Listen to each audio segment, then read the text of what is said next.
Title of this artwork is Let Them Decide. This portrait of me and my brother is a representation of the gender roles that I have been subjected to throughout my life. I attempt to reverse this role by making my brother's background pink and mine blue. My portrait is monochromatic to represent how he is always in the spotlight, and the doodling in the background of objects that we love depict how both of us have challenged gender roles and have been subjected to them. Title of this artwork is Since the 800s. This sculpture isn't related to any of my other theme. However, it is still based on an important issue, wildlife conservation. It's an issue close to me.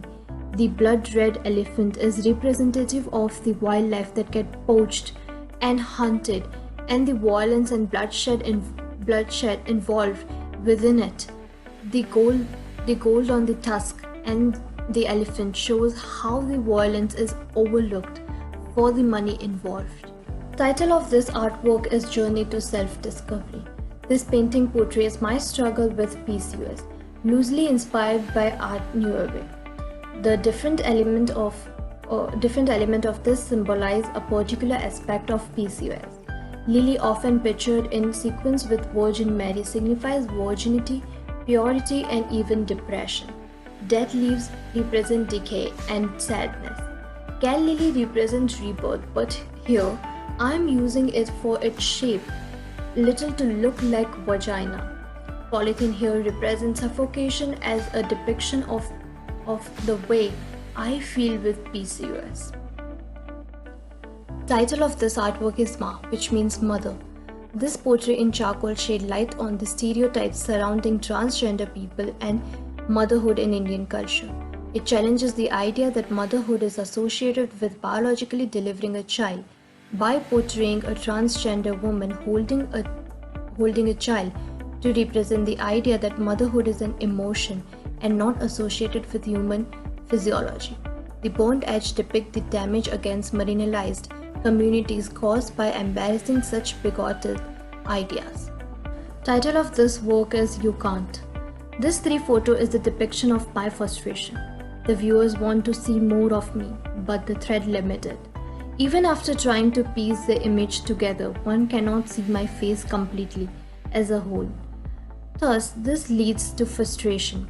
The effect one gets looking at this is that the thread make it difficult to make an image of me, but all they see are fragments of me. Title of this artwork is Beauty. This painting also follows the theme of freedom, inspired by One Spring by Bodek and Lowe. It depicts the unfair beauty imposed on women. My self-portrait is shown with fence on it, a butterfly on my shoulder. This fence represents the notion that women are supposed to protect their beauty with still compromising their freedom, which is symbolized by butterfly on my shoulder that cannot escape the fence. Title of this work is The Pet. This painting represents the restriction Indian culture imposes on artists for creating nude artwork. The woman in traditional sari portrays me, and the chained up wings are an ode to the state of my freedom as an artist. The grey background with nude bodies in charcoal is my idea of painting that are suppressed, symbolized by red cross on my head. This painting is made to look like a Polaroid as a mode to capture a memory of an internal stage of my artistic journey. Title of this artwork is Family Cards. Tarot card has an array of symbolic and metaphoric elements in each card, and this poetic employs that to represent different areas of my life. For example, the card The Fool represent the time when a friend of mine betrayed me. The dog is a symbol of friendship and loyalty, and it is playing with the fool on the edge of the cliff. Title of this artwork is Just Because I Am a Girl. The Lino print again revolve around the theme of freedom. This is representation of women suffering from trauma in the society. They are considered broken, just like the carved linoleum block used to create this painting, tied together with a thread, and are labeled as incapable of being loved and are considered too much effort. Title of this artwork is Sukoon, which means relax. This painting is another piece that sheds light on my artistic journey. Inspired by Tayyab Mehta's style, this piece has all the elements laid out flat. This specific scene is a depiction of the satisfaction and bliss that I feel after I complete an art piece and lay down on my bed. First piece is a self-portrait that I did on handmade paper using watercolor and guitar strings. So it's a 48 by 22 centimeter piece, and the objective was to portray myself as accurately as possible. So I used a combination of wet on wet and wet on dry for the watercolor part to mimic the texture and appearance of skin. And I chose to use guitar strings as well because I wanted to portray one part of my personality, which is the fact that I play the guitar. The second piece is a digital piece done on an application called Procreate using a stylus and an iPad.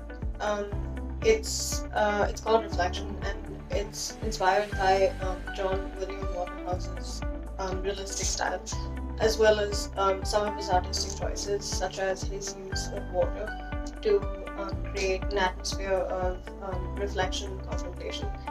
I've done something similar with my subject, as he's immersed in a bathtub full of water, and the skin that appears to be melting off his face is symbolic of his outward identity melting away while he's in solitude, because I wanted to portray that most people are two different people when they're alone and when they're in public setting.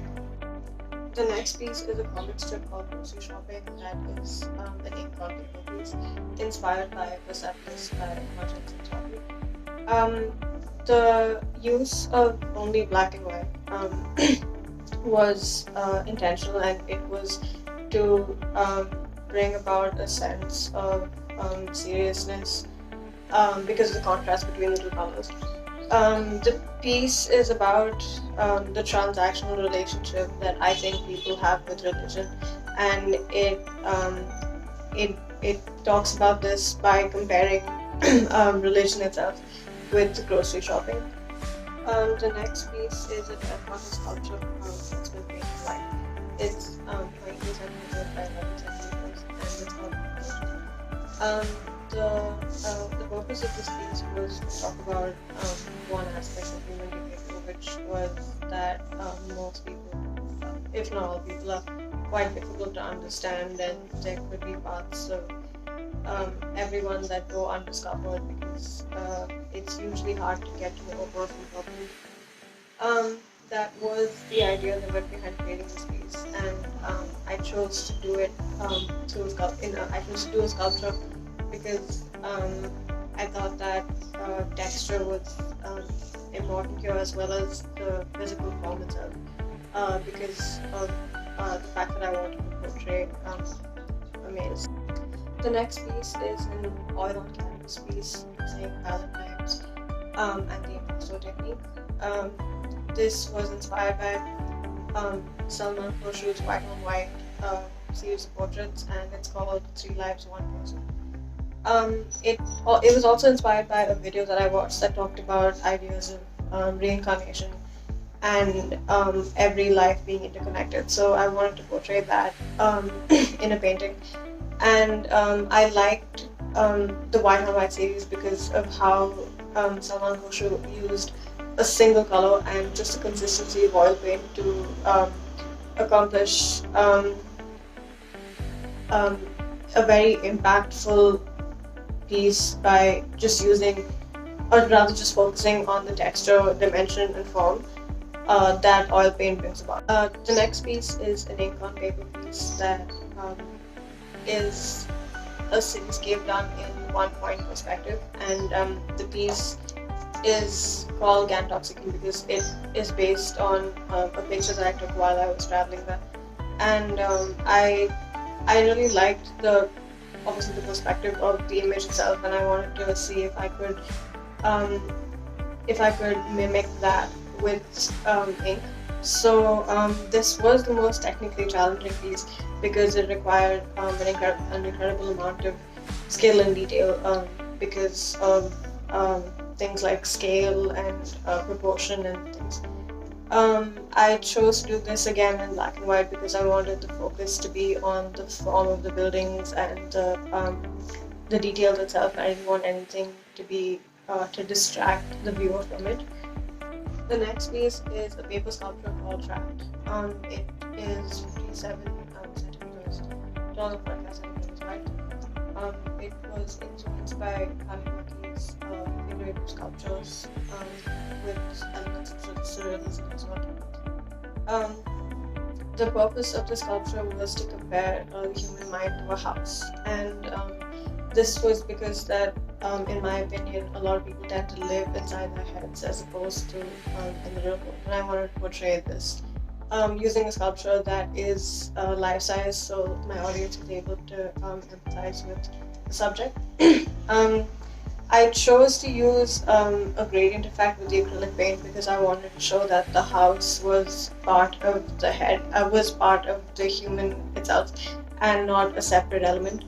And is also symbolic of the mind because it replaces the. The last piece is another digital piece called Shade, and it was done on the same application for Gradient. This piece is relatively simple compared to the rest because I wanted the focus to be on the subject and nothing else, which is also why I chose to use a very limited color scheme that was mainly grays and shades of gray and black. I wanted to portray a sense of monotony and hopelessness without it being too obvious, which is why the subject is chained to his house, but it's more representative of how he's chained to his lifestyle and way of living. My first piece is my self-portrait, and my self-portrait was inspired by a couple of things. The first one being that when I was in elementary school, we used to make these books for Halloween, and they would be a picture of Frankenstein sandwiched over a picture of Dracula, sandwiched over a picture of another monster. And these would go on, and you would cut and you would stitch these together or staple them together, and you would cut them into 3 pieces, so that when you flipped one piece over and then you flipped a couple of other pieces over, you could see Frankenstein's head and Dracula's body and another monster's legs, and it would sort of form one cohesive piece. And my idea behind my self-portrait was to create one of these, but with myself as a subject. So when you flip these over, you can see parts of me that make up me, and it forms one cohesive body to sort of be a representation of me. You have a picture of a beach, because I grew up next to the beach, and the beach is very important to me, sandwiched over a picture of me. It's a self-portrait of me done in the color blue, because blue is my favorite color, and again is very evocative of the beach. And finally, it is sandwiched over a picture of Seattle. It's a painting of Seattle. It has little vector art in the background that represents things that I like. So it's my favorite city with a lot of my favorite things, and together that sort of forms a cohesive portrait of me that was inspired by a number of artists, including my grandmother. My second piece is titled The Best Pad Thai, and it's photo ink on watercolor, and it's essentially a representation of my favorite recipe in the whole world, which is pad thai. I love to cook, so I really wanted to discuss how large a part of my identity that was, since my overarching theme is identity. And I wanted to do it in a form that was visually appealing. I wanted to do it in a form of something that you could like stick inside a kitchen and it would fit right in. And I found that the best way to do that was to do an illustrated recipe, but an illustrated recipe on its own I don't think represented the whole picture of how much I like to cook. So I made it into a little bit of a comic, but a 4-piece comic depicting how I sort of got into cooking. It's a very brief comic. and then a very bright, almost comic-y, it's done in a very cartoony style representation of pad thai, and it's broken up into steps, and it shows you how it's cooked. And I think it's a really good piece for something like cooking, because it's the sort of piece that you could showcase in a kitchen and it would fit right in. It's sort of kitchen art, and also recipe illustration, I think, is a very, very interesting form of art, and I think a form of art that deserves a lot more appreciation, because it's a very intricate form of art. And so I think this is one of my favorite pieces to be creating, actually. My third piece is titled Ambition, and it was originally part of a series, but this piece was my favorite part of the series, and so this is the piece that I decided to showcase. It is a portrait of my classmate Vignesh, and it was inspired by the fact that I was thinking about, how I had lost a lot of my childhood dreams that honestly still sort of exist, dreams about being an actor instead of an economist, which is what I want to be now. And I was thinking about how, this sort of ambition, it doesn't necessarily leave us entirely, but it disappears enough for us to now pick up almost sensible careers, or lucrative careers, or careers that make sense for you to pick up. And so I wanted to showcase that. So I took a portrait of Vignesh and I digitally painted his ambition over him, which is he wanted to be a soccer player when he was a child, and so I painted that over him. And it was inspired by Richie Velasquez, who is a cartoon artist who does this sort of digital painting over portraiture. And I love the way that this turned out, because it's very cartoony, so it does give you the feeling of being slightly fake, as if your ambitions have disappeared, but it has that real sense to it in the portrait, and so it has two dimensions to it, and I think that's balanced pretty well. My fourth piece is titled Signage, and signage is basically referring to signs at protests, and I was inspired by signs at protests. I ended up creating this piece around the time that the Black Lives Matter movement gained a lot of traction in the media. And so I was really greatly inspired artistically by signs at protests to sort of reflect my own political interests onto, a piece of wearable fabric. I was inspired by the signs to create something that almost resembled signs, and so the first thing that came to mind when you're thinking about mass reproduced signs is linoleum prints, or just prints in general. So I decided to do that with linoleum, and I talked about three things. I talked about saving the planet, so there's a little portrait of 3 Mother Earths that are crying. I talked about poaching, which is represented by a rhino, and I talked about abortion laws, which I'm also very passionate about, and so those are represented in a print that sort of resembles something that would be like an advocacy for pro-choice movements. And I put all of these onto a sari, because a sari is what you would wear in the areas that I come from in India. And I thought that this was very apt, because I think political wearability should reflect where you are from, and the fashion of it should not interfere with the politicalness of it. And I think this is a really interesting piece as well. My final piece is titled Character, and it's a brief animation that discusses sort of how disassociative I am in terms of my own life. It's a very vulnerable piece because it was done at a very vulnerable time in my life.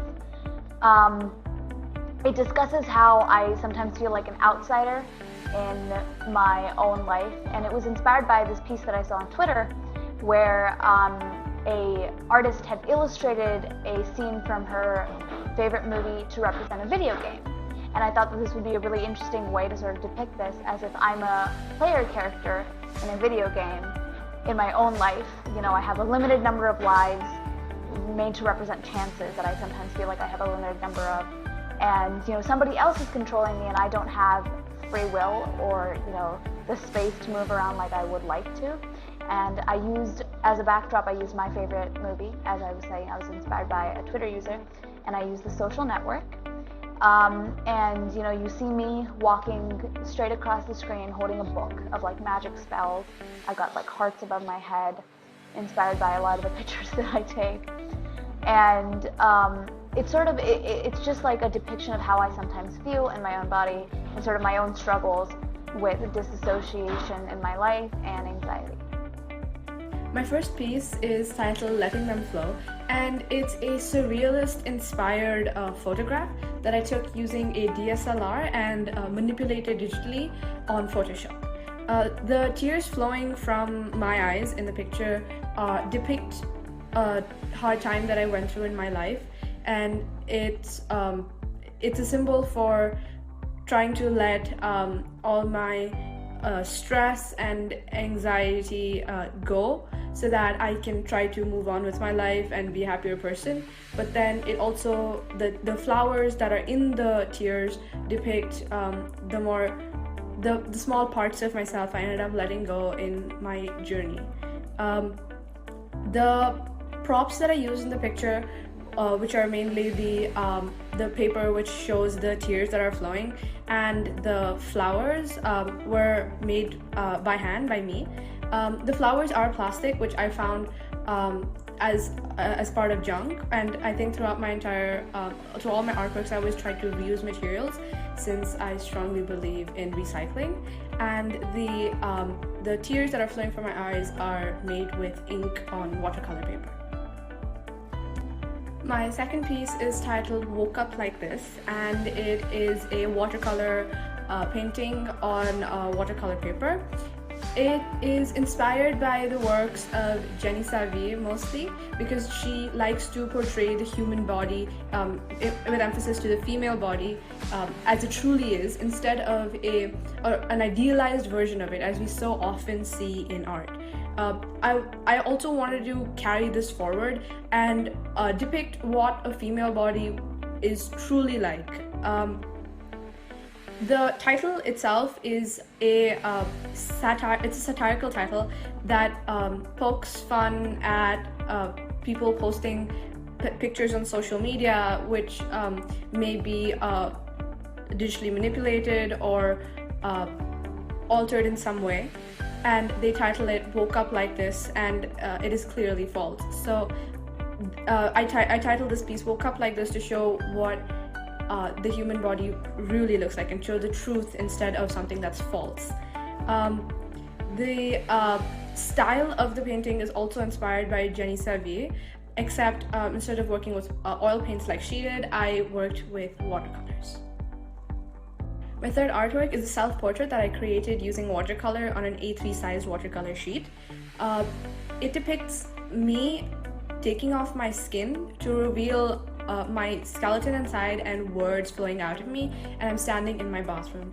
I picked the location as my bathroom because it is my belief that that is where every day people come to unwind and really just allow themselves to relax. So it's where they could be their truest selves, which is what I wanted to put through the self-portrait. The poetry that's flowing out of me was written by me over a few years, and it depicts my mental state at the time and my truest thoughts, which is again what I wanted to show in a self-portrait. So I thought that I could just put the poetry in the piece to show my truest thoughts and to put forward who I am. I've also intentionally juxtaposed the warm colors of the background with the cool colors of the subject to show the contrast between my more somber thoughts and the comparative warmth of the world around me. The fourth piece is a photograph that I took with a DSLR and drew digitally in an app called Procreate on the iPad. The work is of a girl with words etched onto her skin, and the words are adjectives that other people use to label her. They are derogatory terms mostly that other people have used or is other people's perception, and the fact that they are etched onto her skin show that this is how the girl is labeled, and that she's literally carrying around these labels even though they do not literally define her. My fifth artwork is a papier-mâché sculpture titled Blinded by Beauty, and through one of the eyes of the human bust are bursting flowers that are made from colored paper. The flowers depict the more figurative idea of beauty, and the entire piece aims to tell a story about how many people have a desire to perceive the world around them as perfect and beautiful, and also perceive themselves as perfect and beautiful. And so many times they are blinded by this need. And I can also speak that through personal experience.